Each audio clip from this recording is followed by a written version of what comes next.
So students, today we will discuss factors affecting equilibrium. कौन कौन से फैक्टर हैं जो इक्विलिब्रियम को इफेक्ट करते हैं? ओके जैसे इसके लिए पहले थोड़ा सा ओवरव्यू ले लेते हैं ना इसका भी। आपको जैसे पता है, मान लो आपके पास ये इक्विलिब्रियम है। आपको पता है अगर आप टेम्परेचर फिक्स कर दो तो जो के की वैल्यू है वो भी फिक्स हो जाती है। मतलब के की वैल्यू लेट अस से इस इक्विलिब्रियम के लिए 40 है, तो के की वैल्यू 40 ही आएगी इस इक्विलिब्रियम के लिए। एट मान लेते हैं 25 डिग्री सेल्सियस के की वैल्यू 40 होती है इस इक्विलिब्रियम के लिए, तो 40 ही आनी है। ठीक है। बट आप कहते हो कि नहीं सर, मैंने पता है क्या किया, मैंने शुरू में जो कंसेंट इक्विलिब्रियम पे इसकी 5 थी, इसकी 5 थी, ओके, इसकी 10 थी और इसकी थी आपके पास, अकॉर्डिंगली बना के बताता हूँ। इसकी 25 थी और इसकी थी 40 वैल्यू, कंसंट्रेशन की वैल्यू। ठीक है।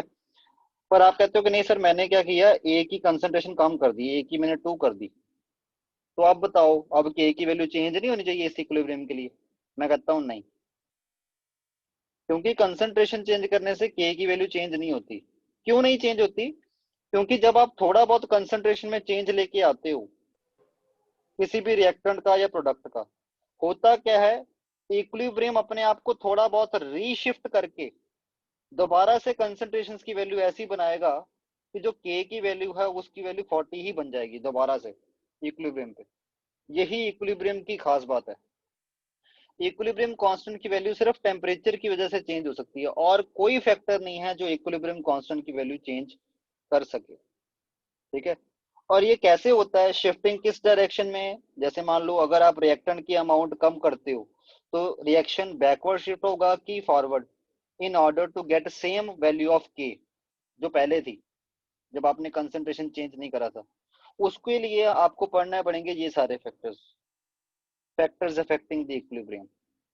और उसके लिए आपको पढ़ना पड़ेगा ली चैटलर प्रिंसिपल, क्योंकि ये सारे फैक्टर ली चैटलर प्रिंसिपल में ही डिस्कस किए जाते हैं।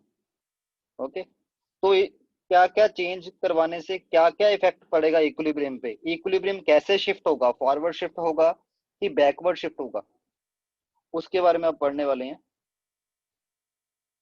A system in equilibrium is affected by the following factors। कौन कौन से फैक्टर से आप इक्विलिब्रियम को इफेक्ट कर सकते हो या करवाने की कोशिश कर सकते हो? ओके।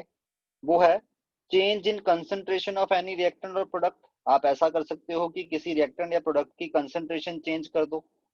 एक बार जब इक्विलिब्रियम अचीव हो जाए उसके बाद भी तो आप कंसंट्रेशन चेंज कर ही सकते हो। लेट अस से आपने डी की कंसंट्रेशन चेंज कर दी इक्विलिब्रियम की, तब क्या इफेक्ट आएगा? तब ये इक्विलिब्रियम फॉरवर्ड जाएगा कि बैकवर्ड जाएगा, उसकी बात करेंगे। Change in temperature of the system. System जिस टेम्परेचर पे ये सिस्टम पड़ा हुआ है इसका टेम्परेचर चेंज कर दो। Okay. Change in pressure of the system, system का प्रेशर चेंज कर दो, ये भी हो सकता है।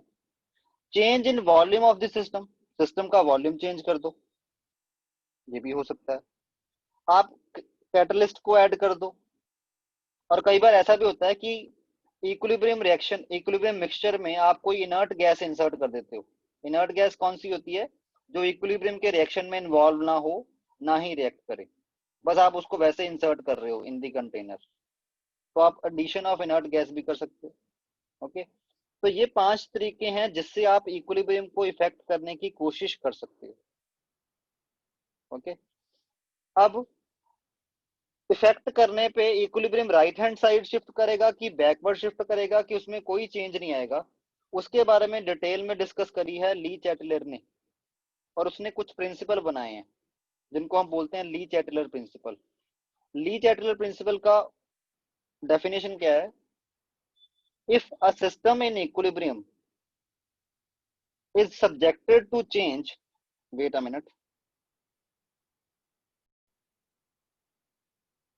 if a system in equilibrium is subjected to a change of concentration, temperature or pressure, any kind of change, okay, जो आपने अभी पढ़े ये 5 type of change, the equilibrium shift in a direction that tends to undo, undo का मतलब cancel और try to cancel the effect of the change imposed।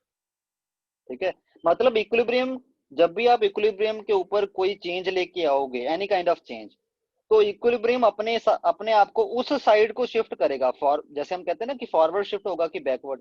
इसका answer है कि क्या चेंज किया है उसके अकॉर्डिंग आपका जो इक्विलिब्रियम है, हो सकता है फॉरवर्ड शिफ्ट हो जाए, हो सकता है बैकवर्ड शिफ्ट हो जाए, बट उस डायरेक्शन में शिफ्ट होगा जिस डायरेक्शन में शिफ्ट होने पे जो आपने इफेक्ट प्रोड्यूस किया है, जो भी आपने उसके ऊपर फैक्टर लगाया था उसको डिस्टर्ब करने के लिए, उस फैक्टर को वो कैंसल आउट करने की कोशिश करेगा। ओके, इसका एक एग्जांपल देता हूं मैं पहले वीकली। जैसे मान लो इस इक्विलिब्रियम के लिए, मान लो इक्विलिब्रियम पे 1 मोलर 1 मोलर इसकी 2 मोलर 2 मोलर ये कंसंट्रेशन होती है। पर आपने क्या किया, आपको शरारत सूझी, आपने सोचा कि मैंने तो इक्विलिब्रियम से पंगा लेके छोड़ना। आपने क्या किया, आपने डी की कंसंट्रेशन कम कर दी, डी की कंसंट्रेशन 1.5 कर दी, आपने 0.5 बाहर निकाल दी। तो आपने इक्विलिब्रियम को डिस्टर्ब कैसे किया, कंसंट्रेशन ऑफ डी को चेंज करके। तो इक्विलिब्रियम अब क्या करेगा, इक्विलिब्रियम करेगा कि तूने कंसंट्रेशन ऑफ डी कम करी है, मैं दोबारा ज्यादा कर दूंगा। दोबारा ज्यादा कैसे कर सकता है इक्विलिब्रियम, डी की कंसंट्रेशन अपने आप को फॉरवर्ड शिफ्ट करके। ओके, तो हम कहेंगे if you are going to decrease the concentration of D which is the product, then the equilibrium will shift itself to the forward direction। Forward direction में shift होगा, कुछ टाइम फॉरवर्ड में चलता रहेगा, बैकवर्ड डायरेक्शन स्लो हो जाएगा, forward fast हो जाएगा, और अल्टीमेटली दोबारा से इक्विलिब्रियम अचीव करेगा। और उस इक्विलिब्रियम के लिए के की वैल्यू जो पहले थी वही आएगी, उनकी जो कंसंट्रेशन आएंगी वैसा, कि के की वैल्यू अगर पहले थी 4 तो अब भी के की वैल्यू 4 ही आएगी। ओके क्लियर, बट के की वैल्यू 4 आने से पहले इक्विलिब्रियम अपने आप को फॉरवर्ड शिफ्ट क्यों करेगा, क्योंकि अदरवाइज 4 वैल्यू बनेगी नहीं के की। अब जैसे मान लो इसके लिए के की वैल्यू 4 कैसे बन रही है, concentration of B, concentration of C divide into concentration of D divide by concentration of A, concentration of B. यही होता है ना इक्विलिब्रियम के लिए के का एक्सप्रेशन। अब जैसे शुरू में क्या था, जब ये इक्विलिब्रियम अचीव हो चुका था, इसके लिए कंसंट्रेशन ऑफ सी की वैल्यू 2, डी की वैल्यू 2, कंसंट्रेशन ऑफ ए की वैल्यू 1, बी की वैल्यू भी 1, तो के की वैल्यू कितनी आ गई 4, के की वैल्यू 4 है। अब अगर आपने जो चेंज इंपोज किया, जैसे ही आपने इंपोज किया आपको पता है उस टाइम डी की कंसंट्रेशन कितनी है 1.5, सी की कितनी है 2, बी और ए की कंसंट्रेशन को आपने कुछ भी नहीं किया था ना, सी की कंसंट्रेशन को। अब वैसे के कितना बन रहा है 1.5 इंटू 2 डिवाइड बाय 1 इंटू,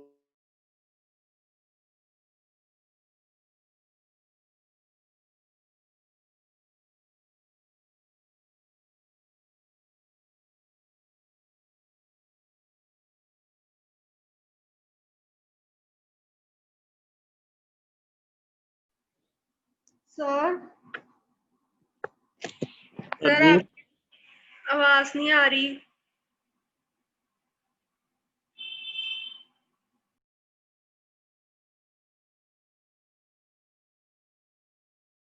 तो स्टूडेंट्स आई वाज सेइंग कि अगर के की वैल्यू उस इक्विलिब्रियम के लिए 4 हो गई है, ओके, तो ये वाला जो इक्विलिब्रियम है जिसके लिए वो वैल्यू 4 हुई थी, शुरू में 4 क्यों थी, क्योंकि इक्विलिब्रियम जब अचीव हुआ पड़ा था उस टाइम ए की कंसंट्रेशन थी 1, बी की कंसंट्रेशन भी 1 थी, सी की कंसंट्रेशन 2 और डी की 2 थी। ओके, तो के की वैल्यू 4 कैसे आई, के की वैल्यू आपको पता कैसे निकलती है, concentration of all products divided by concentration of, है ना। तो इस एक्सप्रेशन की वजह से के की वैल्यू 4 बन रही थी, क्योंकि इक्विलिब्रियम पे कंसंट्रेशंस ऐसी हैं कि के की वैल्यू 4 है। ओके, बट आपने क्या किया, चेंज डिक्रीज कर दी 1.5 कर दी। ओके, अब के की वैल्यू क्या बनेगी अगर वैल्यूज पुट करके निकालें तो, अब के की वैल्यू 3 बन रही है ना, एक्चुअल में ये के नहीं है ये क्यू है, जिसको हम रिएक्शन कॉशन बोलते हैं। रिएक्शन कॉशन की वैल्यू कितनी आ रही है 3, और इक्विलिब्रियम कांस्टेंट की वैल्यू कितनी है 4। जब Q लेस देन के होता है, तो हमने क्या पढ़ा था, अगर आपका Q लेस देन के हो तो उस टाइम क्या होता है, रिएक्शन फॉरवर्ड शिफ्ट करता है। क्यों शिफ्ट करता है, क्योंकि रिएक्शन दोबारा से कंसंट्रेशन ऑफ प्रोडक्ट और कंसंट्रेशन ऑफ रिएक्टेंट को ऐसा कुछ करेगा कि के की वैल्यू 4 ही आए, क्योंकि के की वैल्यू सिर्फ टेम्परेचर चेंज करने की वजह से चेंज होगी, अदरवाइज नहीं।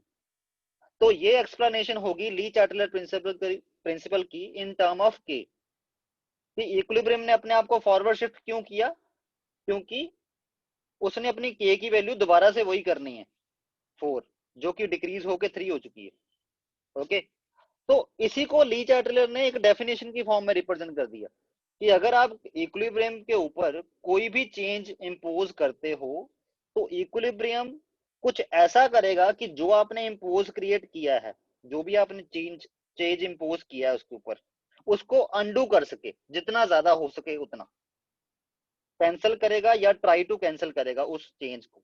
जैसे आपने कंसंट्रेशन ऑफ डी की, आपने डी की कंसंट्रेशन कम करी, उसने क्या किया, उसने फॉरवर्ड शिफ्ट होकर डी की कंसंट्रेशन बढ़ा दी, आपने कम करी उसने बढ़ा दी, तो ये अनडू है, इसको बोलते हैं कैंसिल करना या ट्राई टू कैंसिल करना। ये नहीं है कि वो डी की कंसंट्रेशन, जैसे आपने माना शुरू में 2 थी इस रिएक्शन में, ओके, और आपने क्या किया, इसकी 1.5 कर दी थी, ये नहीं है कि ये दोबारा 1.5 इतना शिफ्ट हो जाएगा कि 1.5 से 2 ही कर देगा डी की कंसंट्रेशन को, ठीक है, बट हाँ बढ़ाएगा ये पक्का है कि 1.5 से 1.8 कर देगा, लेट अस से उतनी की कर देगा जितनी से दोबारा के की वैल्यू 4 बन जाए।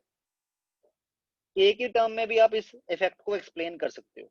ओके, तो ये थी आपका मेन ली चार्टिलर प्रिंसिपल। अब बारी बारी से इन सभी इफेक्ट्स को हम डिस्कस करेंगे कि इन सभी इफेक्ट्स को प्रोड्यूस करने पे कैसे चेंज आता है और उसको इक्विलिब्रियम कैसे रिस्पॉन्ड करता है। चलो, सबसे पहला आपका चेंज है effect of change of concentration.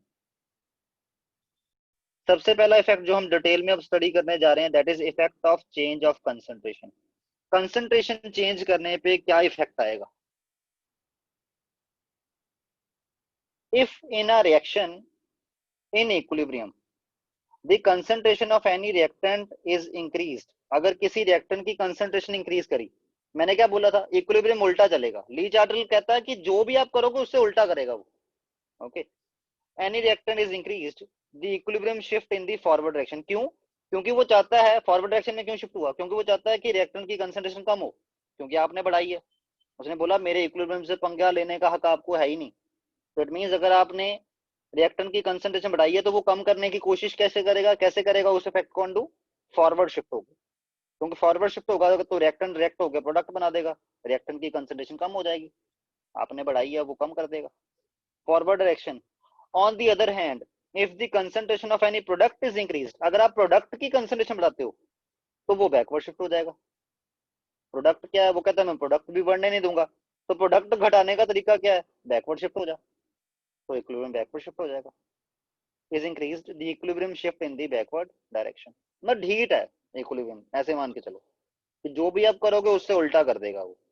Okay, और अगर आप डिक्रीज करते हो, अगर रिवर्स करते हो तो उसके अकॉर्डिंग रिवर्स हो जाएगा। जैसे अगर आप रिएक्टेंट की कंसंट्रेशन कम करते हो अपनी तरफ से, जैसे मैंने पिछले एग्जांपल में बोला, तो भी ये बैकवर्ड शिफ्ट कर जाएगा। क्यों? क्योंकि इसको पता है कि मैंने रिएक्टेंट की कंसंट्रेशन कम नहीं करने देनी, उल्टा ही चलना है, जो भी बाहर से होगा उससे उल्टा चलना करना है। अगर प्रोडक्ट की कंसंट्रेशन कम करोगे तो ये फॉरवर्ड शिफ्ट हो जाएगा। ओके, एग्जांपल, जैसे मान लो ये रिएक्शन है आपके पास जो इक्विलिब्रियम अचीव करवा चुकी है। इस रिएक्शन पे मान लो इक्विलिब्रियम आ चुका है, आपको पता है इक्विलिब्रियम पे concentration of every reactant and product constant हो जाती है, तो ये कांस्टेंट हो चुकी थी।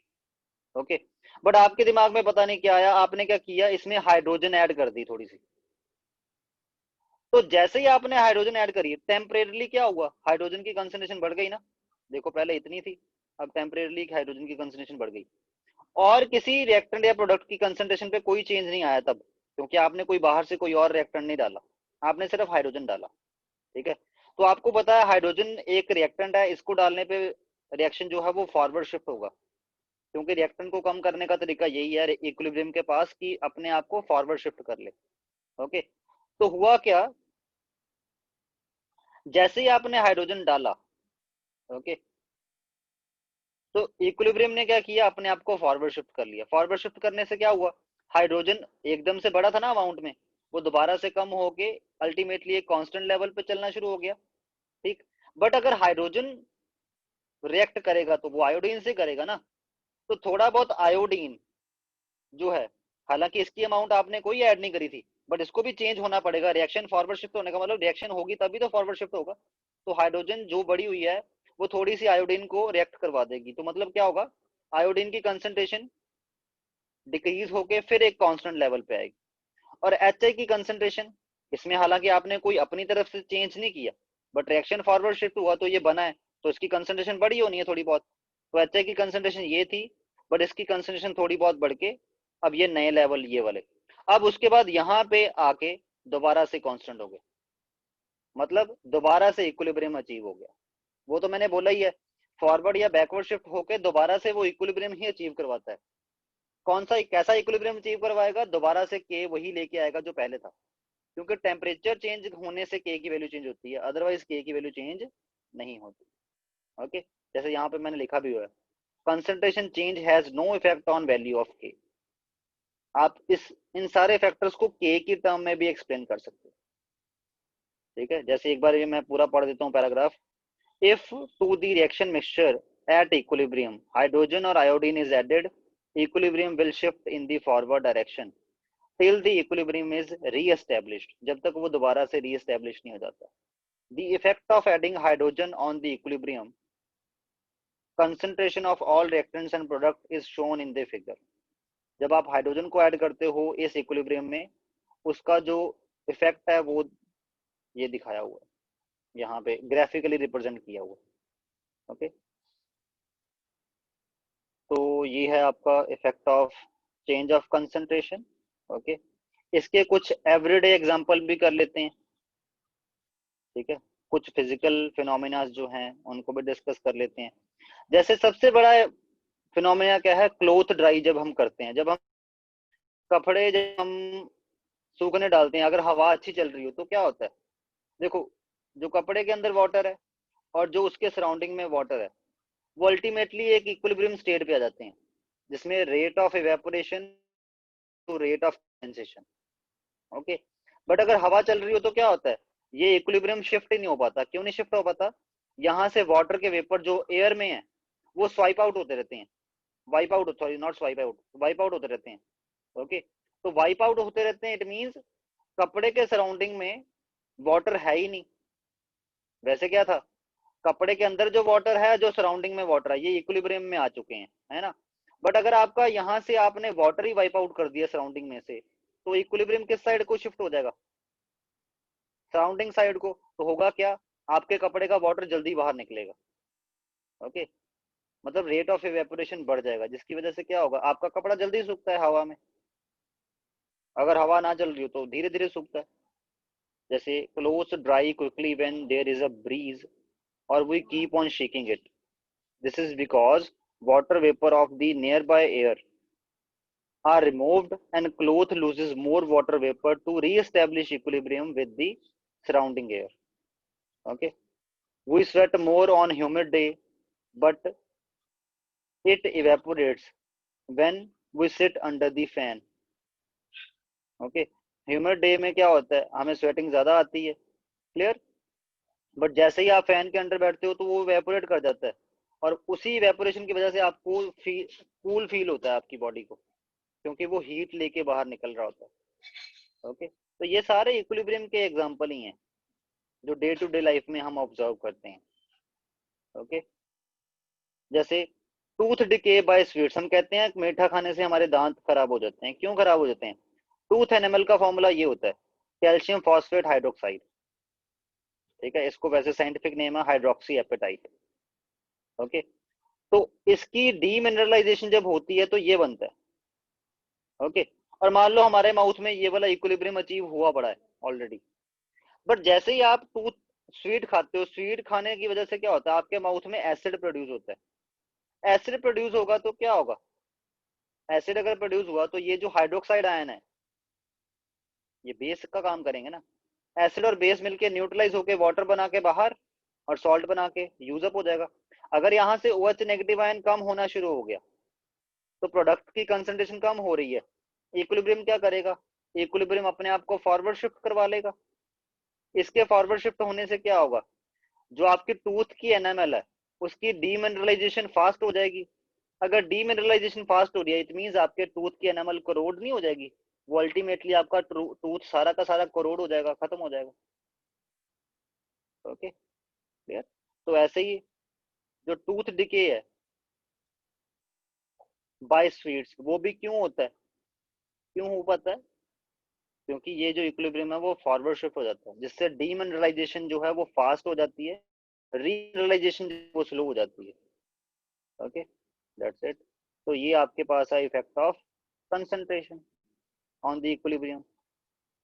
ओके, नेक्स्ट आपके पास है effect of change in temperature. Temperature change का क्या इफेक्ट होगा? ओके, अब देखो, इक्विलिब्रियम अगर आपके पास कोई रिएक्शन है, मैं कहता हूं कि फॉरवर्ड डायरेक्शन में जाने पे ये रिएक्शन जो है वो एंडोथर्मिक है। तो अगर फॉरवर्ड डायरेक्शन वाला रिएक्शन एंडोथर्मिक हो तो बैकवर्ड वाला एक्सोथर्मिक ही होगा।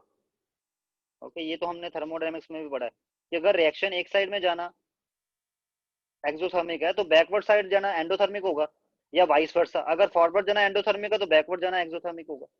ओके, अगर आप टेम्परेचर चेंज करते हो, माना कि टेम्परेचर चेंज करने से वैल्यू ऑफ के भी चेंज होती है, बट अभी हम ये देखेंगे कि इक्विलिब्रियम कैसे टैकल करता है टेम्परेचर चेंज को।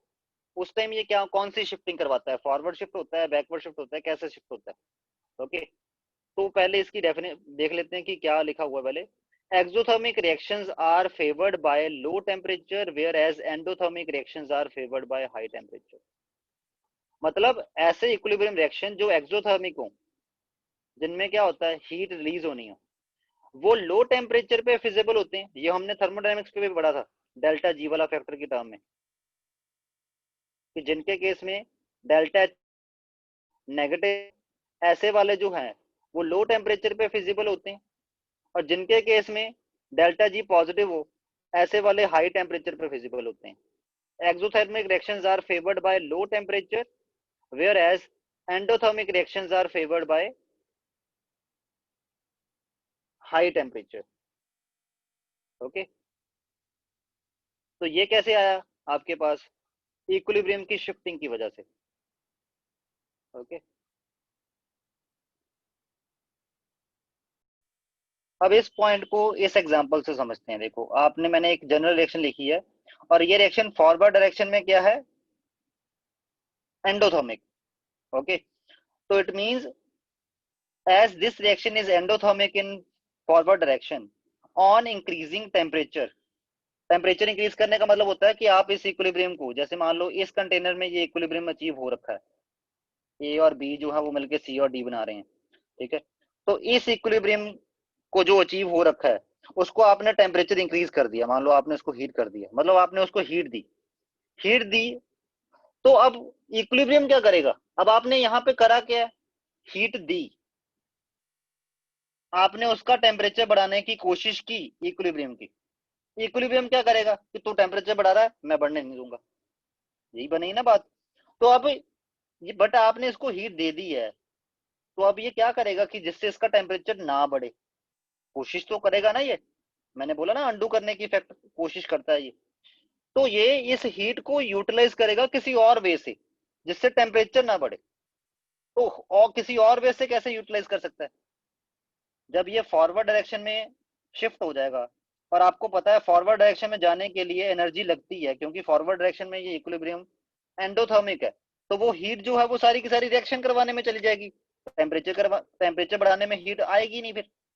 ओके, तो ऐसे ये वाला इक्विलिब्रियम जो है फॉरवर्ड डायरेक्शन में शिफ्ट हो जाता है जब आप ऐसा इक्विलिब्रियम जिसमें फॉरवर्ड डायरेक्शन एंडोथर्मिक हो, जब आप उसके लिए उसको टेम्परेचर इंक्रीज करते हो उसका, तो होता क्या है, वो जो रिएक्शन है, वो जो इक्विलिब्रियम रिएक्शन है, वो कैसे अंडू करती है इफेक्ट उस हीट को जो आप देते हो, बाय शिफ्टिंग दी फॉरवर्ड डायरेक्शन, फॉरवर्ड डायरेक्शन में शिफ्ट होके। इवन इतना याद रखो कि अगर आप किसी इक्विलिब्रियम का टेम्परेचर बढ़ाते हो तो वो उस डायरेक्शन में शिफ्ट होगी जिस डायरेक्शन में वो एंडोथर्मिक है, और अगर घटाते हो तो उस डायरेक्शन में शिफ्ट होगी जिस डायरेक्शन में वो है। ओके, जैसे इसका मैंने आगे नोट ही बना दिया, if the reaction is endothermic in the forward direction it will be exothermic in the backward direction। ये तो वैसे मैंने जो पहले बात बोली अभी आपको समझाई। means if for this equilibrium जिसकी हम बात कर रहे थे, if it is cooled, अगर आपने इस इक्विलिब्रियम मिक्सचर को कूल किया होता, मतलब आपने इससे हीट ले ली होती, ठीक है, कूल करने पे हीट लेते ही हो ना, कोई बॉडी कूल कब होती है, जब उससे हीट ले ली जाए तभी उसका टेम्परेचर डाउन जाता है। तो अब इक्विलिब्रियम क्या कहेगा कि तू मेरा टेम्परेचर डाउन कर रहा है, मैं डाउन नहीं होने दूंगा, और इसके पास क्या तरीका है कि जिससे इसका टेम्परेचर डाउन ना हो, कि जितनी हीट बाहर जाए ये कोशिश करेगा दोबारा से उतनी ही हीट बना दे, सो दैट इसका जो टेम्परेचर है वो कांस्टेंट हो जाए। ओके, तो ये कोशिश कैसे कर सकता है, ये वाला इक्विलिब्रियम कैसे अपना हीट बना सकता है, बैकवर्ड जाके, क्योंकि बैकवर्ड डायरेक्शन में जो रिएक्शन है, अगर ये रिएक्शन बैकवर्ड होता है तो आपको पता है प्रोडक्ट से रिएक्टेंट जब बनेंगे तो इस डायरेक्शन में डेल्टा एच की वैल्यू नेगेटिव है, तो बैकवर्ड जाने पे हीट रिलीज होगी, और उस रिलीज, जो हीट रिलीज हो रही है वो थोड़ा बहुत कंपनसेट करेगी जो हीट लॉस हो रही है ड्यू टू कूलिंग, जो आप उसको कूल कर रहे हो उसकी वजह से। Okay, if for this equilibrium it is cooled, then heat is removed from the equilibrium, then heat again created by shifting to the backward direction। तो इक्विलिब्रियम कैसे हीट क्रिएट करेगा, बैकवर्ड डायरेक्शन में शिफ्ट होके। Undo करना है ना, बस undo कैसे कर सकता है वो वाला इफेक्ट, अगर हीट निकल रही है तो वो आपको तो रोक नहीं सकता, आपका तो हाथ पकड़ेगा नहीं कि नहीं नहीं नहीं हीट नहीं निकालनी, वो क्या करेगा, वो नई हीट क्रिएट कर देगा जिससे उसका टेम्परेचर कांस्टेंट रहेगा, या रहने की कोशिश करेगा, रहेगा नहीं, अल्टीमेटली चेंज हो ही जाएगा, क्योंकि आपका जो इक्विलिब्रियम है इसके लिए के की वैल्यू ही चेंज हो जाती है टेम्परेचर पे, टेम्परेचर चेंज करने पे। ये मैंने आपको पहले भी बोला था कि के की वैल्यू चेंज होती है टेम्परेचर, टेम्परेचर ही एक लौता ऐसा फैक्टर है जिससे के की वैल्यू चेंज होती है। तो इट मींस टेम्परेचर चेंज करना इक्विलिब्रियम की स्टेट को परमानेंटली डैमेज कर सकता है, प्रीवियस स्टेट को, आएगा वो दोबारा इक्विलिब्रियम पे ही, बट एक नया इक्विलिब्रियम होगा, वो पुराने वाला इक्विलिब्रियम नहीं होगा जिसके लिए के की वैल्यू सेम ही आएगी। ओके, बट अपनी तरफ से इक्विलिब्रियम का कोशिश करेगा जब भी आप टेम्परेचर चेंज करते हो, अगर आप टेम्परेचर करोगे डिक्रीज, यहाँ पे मैं सम अप कर देता हूं, अगर आप टेम्परेचर करोगे decrease then shift to direction of exothermic, जिस साइड एक्सोथर्मिक रिएक्शन है उस साइड शिफ्ट हो जाएगा। अगर आप टेम्परेचर को करते हो increase then shift to direction of endothermic. बस ये इसका ओवरऑल निचोड़ है जो मैंने बात बोली। ओके, तो ये था आपका effect of change in temperature. Okay, आगे आपके पास ये वाला मैंने एक एग्जांपल दे रखा हुआ है, लेबोरेटरी में हम ये एक्सपेरिमेंट करवा सकते हैं। जैसे ये वाला इक्विलिब्रियम है, ओके, इस इक्विलिब्रियम को आपने एस्टेब्लिश करवाना है। ओके, और मान लेते हैं किस टेम्परेचर पे करवाना है, लेट अस से हमने करवाना है 298 केल्विन पे करवाना है। ओके, ये बीकर है, इसमें 298 केल्विन टेम्परेचर हो रखा है। ओके, क्लियर, ये बीकर है, इसमें आपने वाटर जो है वो 363 केल्विन पे ले रखा है, और ये बीकर है जिसमें आपने आइस डाल रखी है जिसकी वजह से 0 डिग्री सेल्सियस टेम्परेचर है। तो आपने एक ट्यूब रखी, ये वाला इक्विलिब्रियम अचीव करवाया आपने, इस ट्यूब को रख दिया इसमें, उसके बाद आपने यही वाला इक्विलिब्रियम अचीव करवाया, आपने इस ट्यूब को रख दिया इस गर्म पानी में। उसके बाद आपने क्या किया, जब गर्म पानी में रखा तो आप टेम्परेचर हाई है तो इक्विलिब्रियम जो है वो मान लेते हैं इस साइड में शिफ्ट होगा, अगर टेम्परेचर हाई होगा, अगर टेम्परेचर हाई है तो इसके केस में क्या है, आपका ये फॉरवर्ड डायरेक्शन में क्या है, एंडोथर्मिक नेचर का है, तो टेम्परेचर हाई होने पे क्या होगा, एंडोथर्मिक में सॉरी एक्सोथर्मिक नेचर का है, ये बैकवर्ड रेट शिफ्ट रहेगा। ओके, तो हाई टेम्परेचर पे ऑलमोस्ट आपको NO2 देखने को मिलेगा, N2O4 नाम आता ही होगा, तभी ये जो ट्यूब है वो ब्राउन कलर की होगी। और जो कूल वाटर में ये वाली ट्यूब जिसमें ये वाला इक्विलिब्रियम एस्टेब्लिश हो रखा है, ये इक्विलिब्रियम कूल टेम्परेचर पे क्या होगा, ऑलमोस्ट फॉरवर्ड डायरेक्शन में ही शिफ्ट रहेगा, क्योंकि फॉरवर्ड डायरेक्शन में ये एक्सोथर्मिक नेचर का है, तो आप हीट निकाल रहे हो तो वो दोबारा से उतनी क्रिएट करने की कोशिश करेगा। और N2O4 जो है, अगर आपके पास ट्यूब में ऑलमोस्ट N2O4 पड़ा हो तो ये ऑलमोस्ट N2O4 कलरलेस का होता है, तो ये ट्यूब आपको एकदम कलरलेस दिखेगी। ठीक है, और वही ट्यूब सेम इक्विलिब्रियम अचीव करवा के जब उस ट्यूब को आपने हॉट वाटर में रखा हुआ है, उसमें मोस्ट ऑफ NO2 बना पड़ा है, क्योंकि इक्विलिब्रियम ने शिफ्ट बैकवर्ड हो रखा है, क्योंकि फॉरवर्ड डायरेक्शन में वो एक्सोथर्मिक है, तो हाई टेम्परेचर पे इस साइड शिफ्टिंग होती है, एंडोथर्मिक साइड। तो आपका जो है इसमें क्या है, इसमें कंप्लीटली NO2 बन रखा है। क्लियर, तो आप इसी से पता लगा उस इक्विलिब्रियम को, इस इक्विलिब्रियम को सेम 4 टेस्ट ट्यूबों में मान लो आपने अचीव करवाया इक्विलिब्रियम, तो 4 टेस्ट ट्यूबों में अचीव करवा के जब आपने उस ट्यूब को लो टेम्परेचर पे रखा, तब वो इक्विलिब्रियम बैकवर्ड शिफ्ट हो गया ऑलमोस्ट, तभी तो ये नहीं बैकवर्ड नहीं सॉरी फॉरवर्ड शिफ्ट हो गया, तभी तो ये कलरलेस है। जब आपने इसी इक्विलिब्रियम वाली ट्यूब को हाई टेम्परेचर पे रखा तो ये ऑलमोस्ट रेडिश ब्राउन है कंप्लीट। ओके, जब आपने मॉडरेट टेम्परेचर पे रखा हुआ तब क्या होगा, तब सिग्निफिकेंट अमाउंट है दोनों की, तो ये जो है ये रेडिश ब्राउन कलर की ना होके ये लाइट ब्राउन कलर की होंगी दोनों ट्यूब्स। ओके, तो यहां से स्टडी होता है आपका इफेक्ट ऑफ टेम्परेचर। ठीक है, टेम्परेचर हाई है उसकी वजह से ही ट्यूब का ये वाला जो इक्विलिब्रियम है हाई टेम्परेचर पे ऑलमोस्ट बैकवर्ड साइड शिफ्टेड है, जिसकी वजह से ट्यूब बहुत ज्यादा आपको रेडिश ब्राउन दिखेगी। लो टेम्परेचर पे यही इक्विलिब्रियम जो आपने अचीव करवा के छोड़ा था, यही equilibrium almost forward side shifted होगा, तो ये ऑलमोस्ट कलरलेस दिखेगी। और मॉडरेट टेम्परेचर पे मॉडरेट सा कलर होगा, लाइट ब्राउन टाइप। ओके, तो इसका ये फिर एविडेंस है कि आपका जो इक्विलिब्रियम है वो टेम्परेचर के कारण इफेक्ट होता है। किस साइड को शिफ्ट होगा, रूल यही रखना, टेम्परेचर डिक्रीज करोगे तो क्या होगा, एक्सोथर्मिक साइड शिफ्ट होगा, इंक्रीज करोगे तो किस डायरेक्शन में शिफ्ट होगा, एंडोथर्मिक साइड। ओके, बाकी जो फैक्टर बचे हैं अभी 3 फैक्टर और बच गए हैं हमारे जो हमने पढ़ने हैं। ठीक है, वो हम करेंगे कल discuss. Okay, tomorrow, and that's it for today.